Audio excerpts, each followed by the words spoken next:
Je vous annonce que je prends ce jour congé du mouvement populaire de la Révolution pour lui permettre de se choisir un nouveau chef devant conduire. Comprenez mon émotion.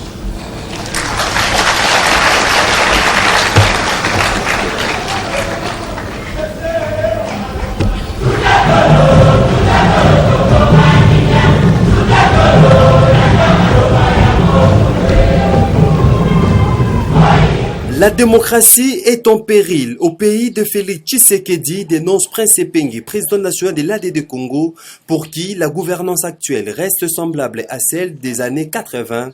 30 ans après la proclamation du multipartisme par le fait maréchal Mobutu, il n'y a rien d'avancé, renchérit-il. Le multipartisme tel que déclaré ou décrété par Mobutu n'était pas synonyme de démocratie, moins encore de la liberté d'opinion ou de la diversité d'opinion. Parce que dès le départ, c'était le même camp qu'on a essayé de créer une espèce de diversité à l'interne, mais en réalité c'était une diversité monolithique. Et aujourd'hui, avec les efforts des Congolais, nous sommes en train d'avancer et nous avons obtenu un peu ce qu'on peut appeler réellement diversité d'opinion, diversité de points de vue. Maintenant, il faut qu'on avance dans la prise en compte de ces opinions et dans la transformation de ces opinions à de véritables programmes et projets politiques pour le bien de notre peuple. Il faut qu'on matérialise ces projets qu'on a commencés aux années 90, mais nous avons encore du chemin à faire et je pense qu'aujourd'hui, quand on voit les différentes élections organisées depuis les années 90, ça fait 30 ans après, et ça nous convainc encore dans notre volonté de se battre davantage.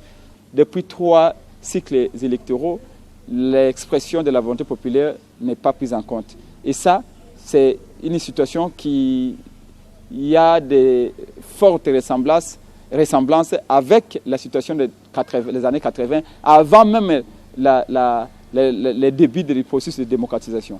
Et les élections 2006, 2011, de 2006, 2011 et 2018, dans l'aspect non-respect de la volonté populaire, ressemble aux élections des années 84, où la volonté de Mobutu devait s'imposer. Aujourd'hui, c'est la volonté de Kabila continue à s'imposer et c'est à ce niveau-là que nous devons mettre beaucoup d'efforts. Et les jeunes particulièrement ont un héritage à pérenniser. Lutte contre la pandémie du Covid-19, le Conseil national des biologistes médicaux et techniciens des labos de l'RDC sollicite leur intégration de l'équipe des ripostes pour éradiquer cette maladie. Pour son président, Blandin Bokabela, seule la technique d'ELISA permettra de faciliter les dépistages de masse de cette maladie. Juste par rapport à l'appel du chef de l'État, quand il a dit que chaque personne, chaque citoyen congolais puisse apporter sa part dans la lutte contre le coronavirus. Alors nous sommes des biologistes médicaux et notre part c'est beaucoup plus dans l'aspect diagnostic. Et c'est ainsi que nous sommes venus avec l'AMI. Nous avons un projet pour le dépistage de masse et ces projets s'articulent sur le test d'ELISA.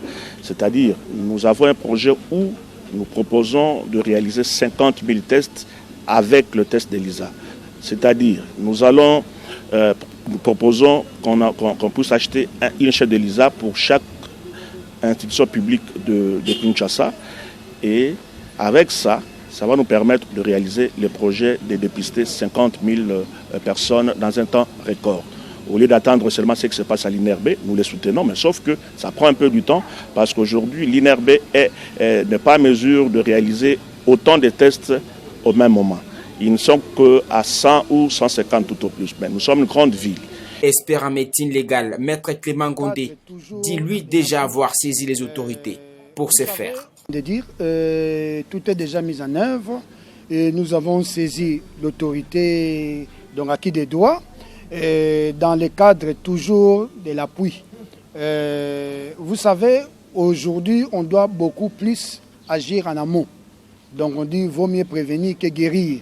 Donc c'est-à-dire ceci que dans le cadre de la biologie, parce que c'est la biologie qui est la plaque tournante aujourd'hui. Vous avez suivi les présidents de tous les biologistes de la République démocratique du Congo, nous avons opté pour les tests d'ELISA. Parce que les tests d'ELISA, c'est un test qui peut être disponible dans tous les laboratoires des hôpitaux publics. Donc, c'est-à-dire ici, par exemple, à la ville de Kinshasa, nous avons plusieurs hôpitaux publics. Alors, dans chaque hôpital, il y a quand même un laboratoire. Alors, on doit faire en sorte, je dis bien, c'est une technique qui est moins coûteuse. Un appareil, une chaîne d'ELISA coûte 6 000 à 6 500 $, une chaîne ELISA, et un test d'ELISA coûte dans moins de 10 $, donc 8 ou 7 $. Donc vous voyez, si on le fait, le test d'ELISA sera apporté, donc à tout le monde peut le faire, et aussi l'INRB sera pas submergé. Donc vous voyez, donc ça fera en sorte qu'on puisse dépister vite les malades, qu'il faut qu'on puisse décentraliser. Ça, c'est dans cette optique-là. On dit on ne décentralise pas l'INRB, mais nous décentralisons les tests là, les tests Covid-19, qui, donc à ce jour, est fait seulement par l'INRB.